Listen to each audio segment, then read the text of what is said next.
जय श्री श्याम, जय मनोना धाम। आप सभी श्याम भक्तों का एक और नई वीडियो में स्वागत है।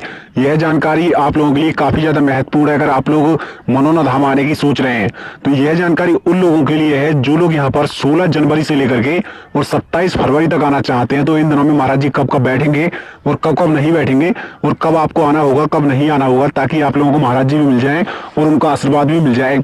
कैसे आकर के महाराज जी से आशीर्वाद लोगे और कैसे श्याम जल पड़वाओगे, कहाँ कहाँ प्रसाद चढ़ेगा, कहाँ कहाँ प्रसाद नहीं चढ़ेगा, कौन से दिन आपको आना चाहिए, कौन से दिन नहीं आना चाहिए, आपको कौन से स्टेशन पे उतरना होगा, कौन सी जगह से ऑटो पकड़ना होगा या फिर बस पकड़। आप लोग जब मनोना धाम आएंगे तो सबसे पहले आपको महाराज जी से आशीर्वाद लेना है, क्योंकि बीमारियां रहती हैं, परेशानियां रहती हैं, वो महाराज जी के आशीर्वाद से और जो चमत्कारी श्याम जल से ही ठीक होती हैं। तो आप लोग जब भी जाएं पहले महाराज जी के पास पहुंचे, फिर आपको उन्हें अपनी बीमारियां परेशानियां बतानी है, ताकि आप लोगों की बीमारियां परेशानियां एक ही बार में ठीक हो जाए। अब जो लोग पहली बार आ रहे हैं या फिर काफी दिनों बाद आ रहे हैं तो मैं उन लोगों को बता देता हूँ। आपको सबसे पहले आना होगा आंवला स्टेशन पे या फिर बरेली, दो ही यहाँ पर नजदीकी स्टेशन है। दोनों ही उतरने के बाद दोनों ही जगह से आप लोगों को ई रिक्शा, टेम्पो, बसें मिल जाएंगी। और बरेली से आप लोग डायरेक्ट आ सकते हैं मनोना धाम के लिए और आंवला से भी डायरेक्ट मनोना धाम के लिए आ सकते हैं। आने के बाद आप लोगों को यहाँ टोटल मिलेंगी 3 लाइनें। एक महाराज जी से आशीर्वाद लेने की और दूसरी लाइन होती है खाटू श्याम बाबा के मंदिर में प्रसाद चढ़ाने की और तीसरी लाइन रहती है भाई टोकन वालों की। टोकन उन्हीं लोगों को मिलते हैं जो लोग चल नहीं पाते हैं। तो आप लोगों को सबसे पहले लगना होगा महाराज जी वाली लाइन में। महाराज जी वाली लाइन में लगो, उससे पहले ध्यान रखना एक बाबा श्याम का चमत्कारी जल होता है जो आप लोगों ने देखा भी होगा, जो मात्र मिलता है 20 रुपए का। वो लेके लाइन में तभी लगना ताकि आप लोगों को अच्छी तरह से एक ही बार में बीमारियों से छुटकारा पा सके। देखो काफी लोग आना तो चाहते हैं यहाँ पर, मगर उन लोगों को ना ही तो यहाँ के बारे में जानकारी होती है और ना ही तो यहाँ का कुछ पता है। तो आप लोग कैसे आएंगे वो डिटेल में बताऊंगा आगे चल करके। आप लोग जैसे ही महाराज जी के पास पहुंचेंगे फिर बताना जो भी आपको परेशानियां हैं, बीमारियां हैं, क्योंकि महाराज जी वैसा ही आपको श्याम जल पढ़ के देंगे, वैसा ही आपको आशीर्वाद देंगे ताकि आप लोगों को अच्छा खासा फायदा एक ही बार में हो सके। तो ध्यान रखना, अगर जितने भी लोग आना चाहते हैं फिलहाल में तो वही करना जो मैं आपसे कहूं, ताकि आप लोगों की बीमारियां, परेशानियां एक ही बार में ठीक हो जाए। और उससे ज्यादा मेन काम रहता है कि आप लोगों को खाटू श्याम बाबा के मंदिर में प्रसाद चढ़ाना है और अर्जी लगानी है। इससे भी काफी ज्यादा फायदे होते हैं। अधिकतर लोग यहाँ पर आना चाहते हैं, तो यहाँ आने के लिए अभी का टाइम का मौसम भी बहुत अच्छा है और फिलहाल अभी के टाइम पे आज नहीं बैठेंगे महाराज जी, बाकी के सभी दिन महाराज जी मिल जाएंगे, क्योंकि आज है गुरुवार के लिए महाराज जी नहीं बैठते और बाकी के सभी दिन लगातार बैठ रहे हैं। जितने भी लोग आना चाहते हैं आ सकते हैं। आपके लिए एक अच्छी टाइमिंग बता देता हूँ, सुबह 5 बजे, 6 बजे और 7 बजे से लग जाना लाइन में। इसके बाद आप लोगों का 2 से 3 घंटे में नंबर आ जाएगा डायरेक्ट। जब भी आप लोगों का नंबर आए आपको वो ही करना है जैसा मैंने बताया वीडियो में, तभी आप लोगों की बीमारियां, परेशानियां दूर हो पाएंगी। काफी लोग यहाँ पर आना चाहते हैं मगर उन लोगों के लिए एड्रेस नहीं पता है, तो एड्रेस में आप लोगों को फुल एड्रेस बता देता हूँ। यह पड़ता है राज्य उत्तर प्रदेश, जिला बरेली, तहसील आंवला, गाँव का नाम है मनोना धाम। तो यहाँ आने के बाद आप लोगों को कोई ज्यादा पैसा भी खर्च नहीं होगा, बहुत कम पैसे में काम चल जाएगा। थोड़ा आपका टाइम तो लग सकता है मगर पैसा ज्यादा खर्च नहीं होगा।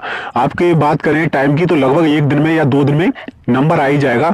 ध्यान रखना जब भी आए आप लोग तो 2 दिन का या 3 दिन का पक्का टाइम निकाल के आए, ताकि आप लोगों को एक ही बार में अच्छी तरह से आशीर्वाद मिल जाए। यहाँ पर काफी लोग आने की सोच रहे हैं फिलहाल अभी के टाइम पे, तो वो लोग आ सकते हैं। अभी का अच्छा खासा टाइम है और अभी मौसम भी बहुत जबरदस्त हो रहा है भाई, 5-6 दिनों से बहुत अच्छा मौसम हो रहा है। तो अभी आप लोग आ सकते हैं। सुबह के टाइम पे थोड़ी ठंडी रहती है, बाकी के भाई मौसम पूरा का पूरा दिन साफ रहता है। तो अक्सर आना चाहते हैं तो आ सकते हैं। अगर आप लोग खाटू श्याम बाबा के मंदिर में प्रसाद चढ़ाना चाहते हैं तो मैं आपको बता देता हूँ कि कितना टाइम लगेगा और कितना पैसा खर्च होगा। तो अर्जी भी उसी मंदिर पे लगेगी आपकी और प्रसाद भी उसी मंदिर में चढ़ेगा। सबसे पहले आपको लेना होगा प्रसाद, जो मात्र मिलता है। बच्चों के लिए प्रसाद रहता है वो 51 रुपए का रहता है, और जो बड़े व्यक्ति जैसे कि अपने आप के लिए लेना चाहते हैं तो 101 रुपए का प्रसाद मिलेगा। प्रसाद लेने के बाद आप लोगों को जाना होगा मंदिर वाली लाइन में, जो खाटू श्याम बाबा की मंदिर वाली मेन लाइन लगती है उसमें जाना होगा और वहां जाकर के आपको प्रसाद चढ़ाना होगा। अपनी जो भी इच्छाएं हैं वो प्रसाद चढ़ाते समय बोल देनी। देखो आधा प्रसाद तो आपका वहीं पे ले लिया जाता है और आधा प्रसाद आपको वापस कर दिया जाता है।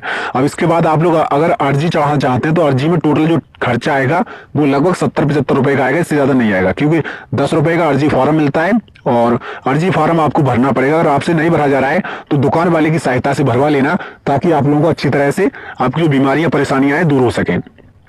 आप लोग जब अर्जी चढ़ाएंगे, अर्जी दान पत्र लगे हुए हैं वहां खाटू श्याम बाबा के मंदिर में अंदर, वहां पे रखोगे तो वहां मत्था टेक के और जो भी आपको मांगना है वो खुल के सच्चे मन से मांग लेना। हो सकता है एक ही बार में आपको फायदा हो जाए। अब ध्यान रखें यहाँ पर तो 1 महीने के बच्चे से लेकर के और 80 साल या 90 साल के जो भी बुजुर्ग हैं वो भी आते हैं और फायदा अक्सर सभी लोगों को देखने को मिलता है। और ध्यान रखें सबसे ज्यादा जो भीड़ मिलेगी आप लोगों को संडे और मंडे वाले दिन मिलेगी। क्योंकि संडे वाले दिन अक्सर वो लोग आते हैं जो लोग भाई छुट्टी पे रहते हैं, और मंडे वाले दिन अक्सर लोग प्रसाद चढ़ाने आते हैं। अक्सर यहाँ पर भीड़ का माहौल हर वक्त कह सकते हो बना रहता है, बुधवार और गुरुवार को छोड़ करके, और इन दिनों में बहुत ज्यादा लोग प्रसाद चढ़ाने भी आते हैं। अगर आप लोग आना चाहते हैं तो आप लोगों का अभी टाइम भी ज्यादा नहीं लगेगा और खर्चा भी ज्यादा नहीं आएगा। एक व्यक्ति का खर्चा मैं बता देता हूँ कि कितना खर्चा आ जाएगा। मान के चलो एक व्यक्ति का 20 रुपए का श्याम जल रहता है, और जो आपके प्रसाद रहता है वो बच्चों के लिए 51 रुपए का है, बड़े व्यक्तियों के लिए 101 रुपए का प्रसाद है, तो और 60 रुपए की आपकी अर्जी है। टोटल खर्चा 230 रुपए का ये आ जाएगा। और खाने की बात करें तो आपका खाने का टोटल जो अमाउंट रहेगा वो 60 रुपए से लेकर के 120 रुपए तक का खाना रहता है। बहुत ही अच्छा और स्वादिष्ट खाना, तो यह खाना आपके लिए बहुत ही ज्यादा बेस्ट रहेगा। रुकने की बात करूं तो अगर आप लोग वीआईपी होटल में रुकना चाहते हैं तो फर्स्ट क्लास का जो कमरा रहता है उसका चार्ज रहता है लगभग 1500 रुपए, और सेकंड क्लास का कमरा रहता है उसका 1200 रुपए, थर्ड क्लास का कमरा रहता है उसका 800 रुपए। अगर केवल एक व्यक्ति रुकना चाहता है और वो कमरे में रुकना चाहता है तो उसका लगभग 400, 500, 600 रुपए 24 घंटे का हो सकता है, और इससे कम भी हो सकता है और ज्यादा भी हो सकता है। वो आप लोग देख लेना। यहाँ आने के बाद आपको लगभग 5 से 6 धर्मशालाएं मिल जाएंगी जो कि काफी ज्यादा वीआईपी और बहुत ही अच्छी बनी हुई हैं। इनमें आप लोगों को ध्यान रखना है कि 24 घंटे का ही मिलता है, और बाकी की आप लोग चाहें तो 2 दिन का भी बुकिंग कर सकते हैं, 3 दिन का भी बुकिंग कर सकते हैं। जब भी आप लोग घर से निकले थोड़ा मोटा कंबल ले आए। अगर फ्री में रुकना चाहते हैं, फ्री में रुकने की व्यवस्था भी मिल जाएगी, मैं बता दूंगा आप लोगों को। जो भाई साइटों से दुकानें दिखाई दे रही हैं, इन्हीं दुकानों पे रुकने की व्यवस्था बहुत अच्छी है। इनमें बाहर की तरफ प्रसाद बिकता है और अंदर की तरफ जो है रहने की व्यवस्था फ्री में मिल जाती है। बाबा श्याम का चमत्कारी जल आप चाहे तो 10 बोतल ले सकते हैं, चाहे 1 बोतल ले सकते हैं। महाराज जी के पास जाने के बाद आप लोगों को पड़वा लेनी है।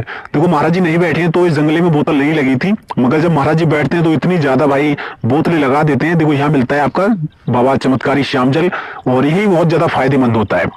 अब भाई प्रसाद की बात करें तो यहाँ पर प्रसाद आपको इससे ज्यादा के भी मिल जाएगा, और घर ले जाने के लिए अलग प्रसाद रहते हैं। तो आप लोग यहाँ से ले जरूर जाना, प्रसाद ले जाओ। तो क्योंकि काफी लोग आना तो चाहते हैं मगर अकेले आते हैं, तो अकेले आने के बावजूद अगर घर बैठे मम्मी पापा बहन भाई बेटा बेटी के लिए अगर घर बैठे ही आशीर्वाद दिलाना चाहते हैं या फिर जल पड़वाना चाहते हैं तो कैसे कर पाओगे। आप लोगों के लिए अगर उनका एक फोटो खींच लाना है, जिस व्यक्ति के लिए घर बैठे आशीर्वाद दिलाना चाहते हो या फिर जल पड़वाना चाहते हो। जब महाराज जी के पास पहुंचो आप लोग तो महाराज जी को दिखा देना वो फोटो, तो आपको आशीर्वाद भी दे देंगे और उनके नाम का जल भी पढ़ के दे देंगे। यहाँ बाबा श्याम का चमत्कारी जो है श्याम कुंड भी है, वहां से भी आप लोग जल छिड़काव कर सकते हैं अपने ऊपर, उससे भी काफी ज्यादा राहत मिलती है, फायदे होते हैं। और जो अब आप बांधते हैं सर पे खाटू श्याम बाबा की पट्टी, अगर वो सर पे न बांधे तो आप लोग यहाँ पर एंगल में बांध सकते हैं, ग्रिल लगी हुई है। बांधते समय गांठे जो लगाएं तो अपनी जो भी बीमारियां परेशानियां कुछ भी रहती हैं वो दिक्कतें रहती हैं वो बांधते समय बोल सकते हैं, या फिर कोई मनोकामना है वो भी कह सकते हैं। इसके बाद ध्यान रखेंगे आप लोगों को इसका भी जल का छिड़काव कर लेना है। श्याम बाबा का चमत्कारी ये भी कुंड है, यहाँ पर भी काफी लोगों को फायदे होते हैं। लोग देख सकते हो अपने ऊपर छिड़काव कर रहे हैं। यहाँ आने के बाद आप लोगों को अक्सर फायदे होंगे, घाटे का कोई मतलब ही नहीं रहता।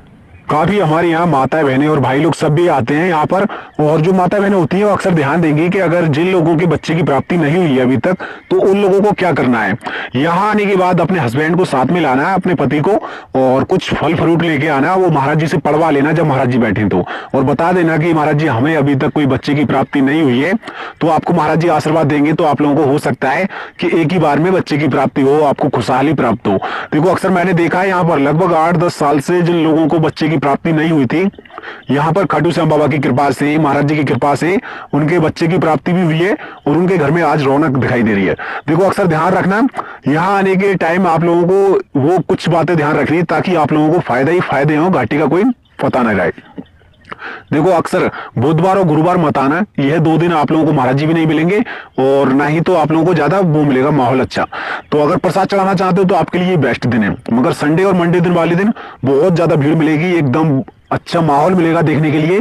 और जब एकादशी होती है, पिछला जब कल एकादशी थी तब भी बहुत ज्यादा भीड़ है भाई, तो आप लोगों को देखने को मिलेगा। कभी कभी तो बहुत ज्यादा माहौल बिगड़ जाता है भीड़ के वजह से, मगर किसी दिन तो आपको अच्छा खासा माहौल भी नजर आएगा। अक्सर यहाँ लोग ट्रैक्टर ट्रॉलियां और बसों से आते हैं और पूरा माहौल जमा करते हैं। आने के बाद लोग फायदे ही देखते हैं, अन्यथा घाटा कुछ नहीं है।